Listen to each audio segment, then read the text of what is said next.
guys, Paul Gero here. I'm a portrait and wedding photographer, and I'm here to talk to you about the PRL Lustra L50 light. If you're going to the Photo Plus Expo in New York later this month, be sure and check out PRL's booth. They'll be showcasing this light, and they'll be showing a video that I shot for them to showcase their product. I first became aware of this product right around January, just after CES. I received this product, it was a prototype to test it, and when I received it, I have to admit I was like, oh well, here's another LED light. But then I started to turn it on, and it just kept getting brighter and brighter and brighter. And I was amazed at how much light was coming out of this size box. In fact, let's talk about light right now. So this light is measuring 1 Lustra L50. It's 1/60th of a second at f2.87, 1600 ISO. It's not a bare light. It is actually being diffused through a Lastolite triangular diffusion silk. So it's cutting the light to make it a little bit softer and a little bit more pleasing. This second light behind me is 1 L50 into their small softbox, and it's creating a really nice hair light. As you can see, the color is fantastic. It looks great.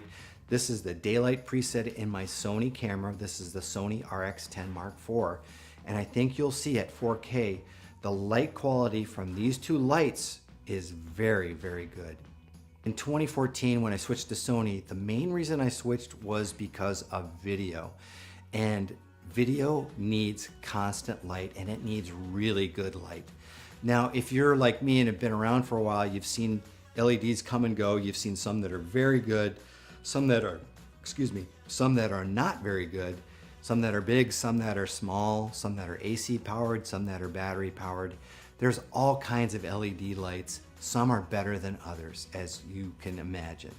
So let me take you back to the first LED light that I really started to go into and look at it and talk about some of the features of it and some of the weaknesses as I see them. So this is an LED video light by Metal, a Chinese manufacturer that I purchased after finding them on Alibaba.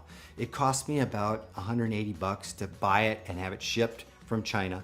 And I did it as a test just to see how it works. It is an AC power only LED. It's about 60 watts.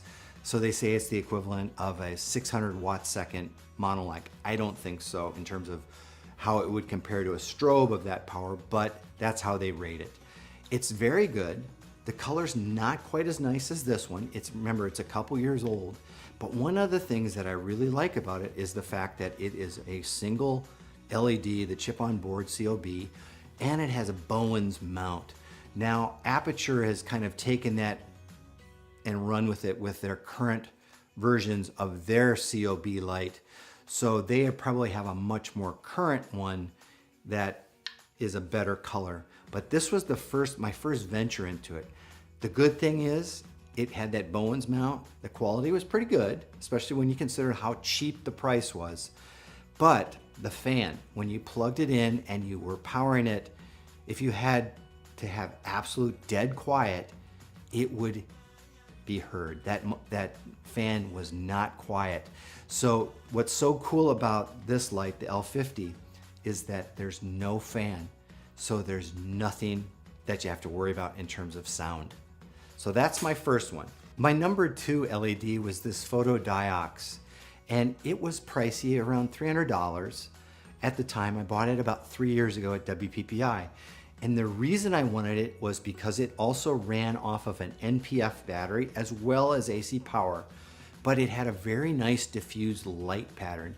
Even though the box is not particularly big, it still produced a very soft light. I thought the color temperature was pretty good. I wouldn't say that it's as good as they are now, because remember, it's a few years old. But what it did was allowed me to get into LEDs that were portable, had no fan, so it was super quiet, but it was also very relatively affordable. That's one of the other considerations.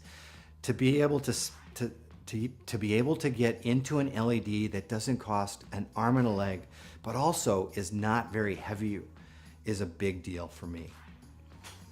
One of the reasons why I like this PRL light is the fact that when you purchase the kit, it comes with this softbox. It's this one's a prototype, but it shows you what's possible. It's got a really nice reflective silver inside, a diffusion material that Velcros, and it's very easy to assemble and put in and makes it really fast when you're doing run and gun. Now, is it as soft as you would get from a 6-foot Octabox? No, it's not. But it really does a great job, especially if it's in close for interviews. These lights are perfect for run and gun interviews. You can get 1, 2, or 3 or more of these lights and really have a powerful kit that's really small, self-contained, and ready to go. And speaking of ready to go, one of the things that I like about it is the fact that it is powered by the standard, the kind of ubiquitous battery that you'll see in the video world, the Sony NPF style types of batteries. I recommend you get the biggest one you can get, because then you're going to get probably 2 to 3 hours runtime with this light. Again, no fan, so it's super quiet when you're doing interviews. Now, it's also small, but it's not tiny.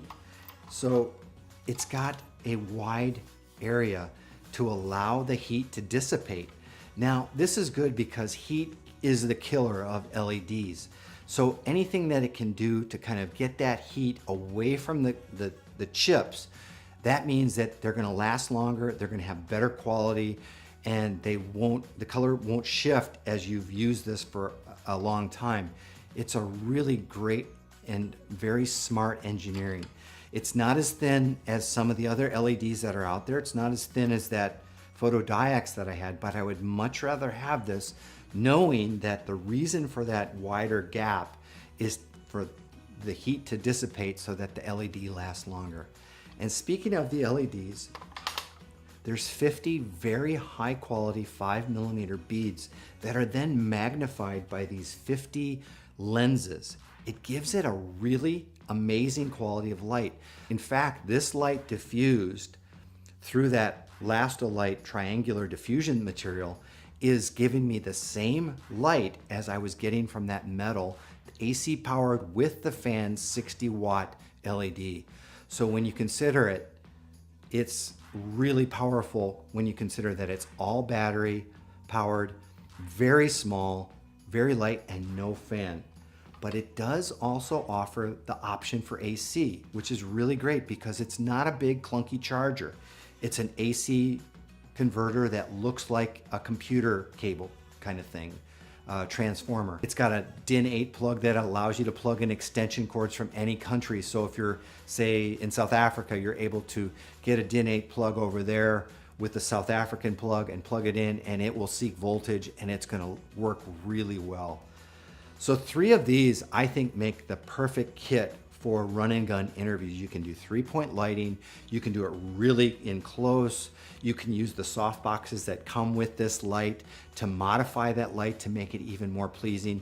You can even do this, you could put the light into that softbox and then put it through a diffusion silk. I have done that, and it makes the light look really, really soft, really beautiful, just a very, very pleasing look. It doesn't have high volume, but it does have a beautiful, beautiful quality.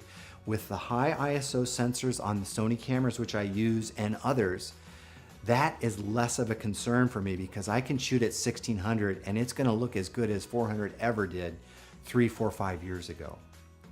I hope you found this video helpful. Be sure and leave any comments below. If you have any questions, please leave them there. I will try to answer them as quickly as possible.